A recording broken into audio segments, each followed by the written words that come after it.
Hi hello ನಮಸ್ತೆ, welcome back to SK cooking channel. ನೋಡಿ, ಹೊರಗಡೆ ಎಲ್ಲ ಈ ಥರ ಗಾಳಿ ಬಿಡ್ತಾ ಇದೆ. ಎಷ್ಟು ತಣ್ಣಗಿದೆ ಅಂತಂದರೆ ಕ್ಲೈಮೇಟು. ಬಟ್ಟೆನೂ ಒಗ್ದಿದ್ದು ಒಣಗ್ತಾನೆ ಇಲ್ಲ. ನೋಡಿ, ಗಾಳಿ ಜೊತೆ ಮಳೆನೂ ಬರ್ತಾ ಇದೆ. ಜಿನಿ ಅಂತ ಹೆಂಗೂ ಉದುರ್ತಾ ಇದೆ. ಇವಾಗ ಇದಕ್ಕೆ ಏನಾದರೂ ಕ್ರಿಸ್ಪಿಯಾಗಿ ತಿನ್ಬೇಕನ್ಸುತ್ತಲ್ವ, ಬನ್ನಿ ಮಾಡೋದು ತೋರಿಸ್ತೀನಿ ಏನಂತ. ನೋಡಿ, ಇಲ್ಲಿ ನಾನು ಚಕ್ಲಿ ಮಾಡೋದು ತೋರಿಸ್ತಾ ಇದ್ದೀನಿ. ಈ ಕಪ್ಪಲ್ಲಿ 2 ಕಪ್ಪಷ್ಟು ಅಕ್ಕಿ ಹಿಟ್ಟು ತೊಗೊತಾ ಇದ್ದೀನಿ. ಹಾಗೆ ನೋಡಿ, ಅಕ್ಕಿ ಹಿಟ್ಟು ಹಾಕ್ಕೊತಾ ಇದ್ದೀನಿ. ಹಾಗೆ ನಾನಿಲ್ಲಿ 2 ಕಪ್ ಅಕ್ಕಿ ಹಿಟ್ಟಿಗೆ 1 ಕಪ್ಪಷ್ಟು ಹುರ್ಗಡ್ಲೆ ಹಿಟ್ಟು ಹಾಕ್ಕೊತಾ ಇದ್ದೀನಿ. ಅಜ್ವಾನ ಹಾಕ್ಕೊತಾ ಇದ್ದೀನಿ. ಓಂಕಾಳು ಅಂತಾರಲ್ವ ಅದು.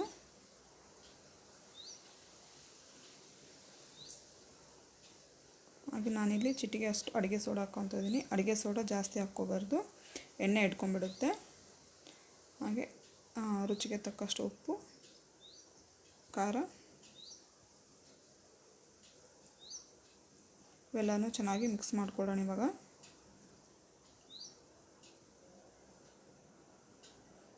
ಮಿಕ್ಸ್ ಮಾಡ್ಕೊಂಡ್ಮೇಲೆ ನಾನು 4 ರಿಂದ 5 ಸ್ಪೂನ್ ಅಷ್ಟು ಎಣ್ಣೆ ಬಿಸಿ ಮಾಡಿ ಇಟ್ಕೊಂಡಿದ್ದೀನಿ. ಅದನ್ನು ಇದರಲ್ಲಿ ಹಾಕ್ಕೊಂಡ್ಬಿಟ್ಟು ಮಿಕ್ಸ್ ಮಾಡ್ಕೊಳ್ಳೋಣ. ಚೆನ್ನಾಗಿ ಎಣ್ಣೆ ಹಿಟ್ಟೆಲ್ಲ ಚೆನ್ನಾಗಿ ಮಿಕ್ಸ್ ಆಗಬೇಕು, ಆ ಥರ ಮಿಕ್ಸ್ ಮಾಡ್ಕೋಬೇಕು. ನೋಡಿ, ಎಲ್ಲ ಮಿಕ್ಸ್ ಮಾಡ್ಕೊಂಡಿದ್ದೀನಿ. ಇದನ್ನು ಇವಾಗ ಕೈಯಲ್ಲಿ ಇಟ್ಕೊಂಡ್ಬಿಟ್ಟು ಉಂಡೆ ಕಟ್ಟಿದರೆ ಈ ಥರ ಉಂಡೆ ಆಗಬೇಕು. ಹೀಗಿದ್ದರೆ ಚಕ್ಲಿ ಕ್ರಿಸ್ಪಿಯಾಗಿ ಬರುತ್ತೆ. ಇಲ್ಲಿ ನೀರನ್ನು ಬಿಸಿನೀರು ಹಾಕ್ಕೊತಾ ಇದ್ದೀನಿ. ಇದನ್ನು ಇವಾಗ ಚೆನ್ನಾಗಿ ಮಿಕ್ಸ್ ಮಾಡ್ಕೋಬೇಕು. ಸ್ವಲ್ಪನೇ ನೀರು ಹಾಕ್ಕೊಂಬಿಟ್ಟು ಮಿಕ್ಸ್ ಮಾಡ್ಕೋಬೇಕು.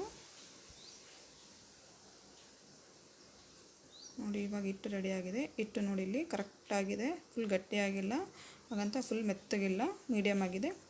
ಇವಾಗ ನಾನಿಲ್ಲಿ ಎಣ್ಣೆ ಕಾಸ್ಕೊಳ್ಳೋಕೆ ಇಟ್ಕೊಳ್ಳೋಣ. ಚಕ್ಲಿ ಹಿಟ್ಟು ಏನು ನೆನೆಸ್ಬೇಕಂತೇನಿಲ್ಲ. ಇವಾಗ ಎಣ್ಣೆ ಕಾಸ್ಕೊಳಕ್ಕೆ ಇಟ್ಬಿಟ್ಟು ನಾವಿಲ್ಲಿ ಚಕ್ಲಿ ಒತ್ಕೋಬೋದು.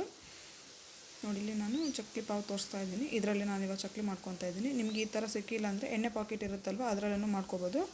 ಇಷ್ಟೊಂದು ಸೊಂಡಿಗೆ ಚಕ್ಲಿ ಮಾಡೋದಿದೆ, ಅದರಲ್ಲಿ ನಾನು 2 ಮಾತ್ರ ಯೂಸ್ ಮಾಡ್ತಾಯಿದ್ದೀನಿ. ಫಸ್ಟ್ ಇದನ್ನು ಹಾಕ್ಕೊಳ್ಳೋಣ. ನೋಡಿ, ಫಸ್ಟ್ ಈ ಥರ ಚಕ್ಲಿ ಮಾಡ್ಕೊತಾ ಇದ್ದೀನಿ ನಾನಿವಾಗ. ಇದಕ್ಕೆಲ್ಲ ಒಳಗಡೆ ಎಲ್ಲ ಆಯಿಲ್ ಹಚ್ಕೊಂಡ್ಬಿಟ್ಟು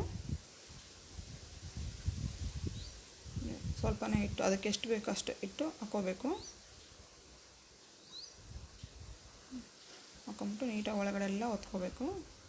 ಇವಾಗಿಂದ ಇಟ್ಬಿಟ್ಟು ಕ್ಲೋಸ್ ಮಾಡೋಣ. ಇವಾಗ ನಾನಿಲ್ಲಿ ಡೈರೆಕ್ಟ್ ಎಣ್ಣೆಯಲ್ಲಿ ಬಿಡೋದು ತೋರಿಸ್ತಾ ಇಲ್ಲ, ಪ್ಲೇಟಲ್ಲಿ ಹಾಕ್ಕೊಂಬಿಟ್ಟು ಆಮೇಲೆ ಎಣ್ಣೆಯಲ್ಲಿ ಹಾಕ್ತಾಯಿದ್ದೀನಿ. ನೋಡಿ, ಇವಾಗ ಇದಕ್ಕೆಲ್ಲ ಪ್ಲೇಟಿಗೆ ಎಣ್ಣೆ ಹಚ್ಕೊಂಬಿಟ್ಟು ಇವಾಗ ಇದರಲ್ಲಿ ಚಕ್ಲಿ ಶೇಪಲ್ಲಿ ಮಾಡ್ಕೊಳ್ಳೋಣ. ಕರೆಕ್ಟ್ ಶೇಪಲ್ಲಿ ನಾವು ಎಣ್ಣೆಯಲ್ಲಿ ಬಿಡೋಕ್ಕಾಗಲ್ಲಲ್ವ, ಅದಕ್ಕೆ ನಾನು ಫಸ್ಟಿಗೆ ಪ್ಲೇಟಿಗೆ ಹಾಕ್ಕೊಂಬಿಟ್ಟು ಆಮೇಲೆ ಒಂದೊಂದೇ ಹಾಕ್ಬಿಟ್ಟು ಒಂದೊಂದೇ ತೆಗೆದ್ಬಿಟ್ಟು ಎಣ್ಣೆಯಲ್ಲಿ ಹಾಕ್ಕೊತೀನಿ.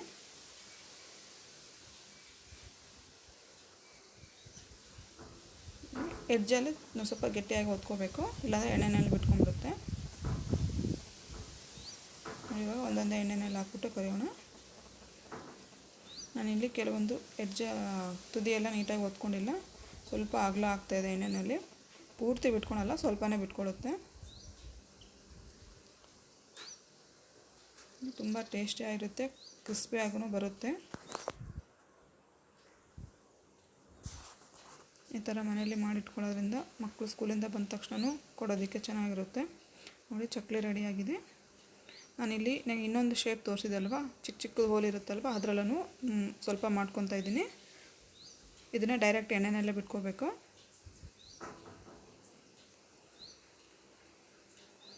ಇದು ಚಿಕ್ಕದು ಚೆನ್ನಾಗಿರುತ್ತೆ ತಿನ್ನೋದಕ್ಕೆ, ಮಕ್ಕಳಿಗೆ ಕೊಟ್ಟರು ಎಷ್ಟು ಚೆನ್ನಾಗಿ ತಿಂತಾರೆ.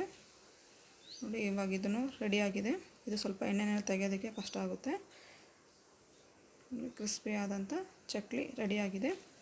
ಇನ್ನು ಯಾರೆಲ್ಲ ನಮ್ಮ ಚಾನಲ್ ಸಬ್ಸ್ಕ್ರೈಬ್ ಮಾಡದೆ ನೋಡ್ತಾ ಇದ್ದೀರಾ, ಪ್ಲೀಸ್ ಸಬ್ಸ್ಕ್ರೈಬ್ ಮಾಡ್ಕೊಳ್ಳಿ. ಪಕ್ಕದಲ್ಲಿರ್ತಕ್ಕಂಥ ಬೆಲ್ ಐಕಾನ್ನ ಪ್ರೆಸ್ ಮಾಡಿದರೆ ನಾನು ಯಾವುದೇ ವೀಡಿಯೋ ಮಾಡಿದರೆ ನಿಮಗೆ ನೋಟಿಫಿಕೇಷನ್ ಬರುತ್ತೆ.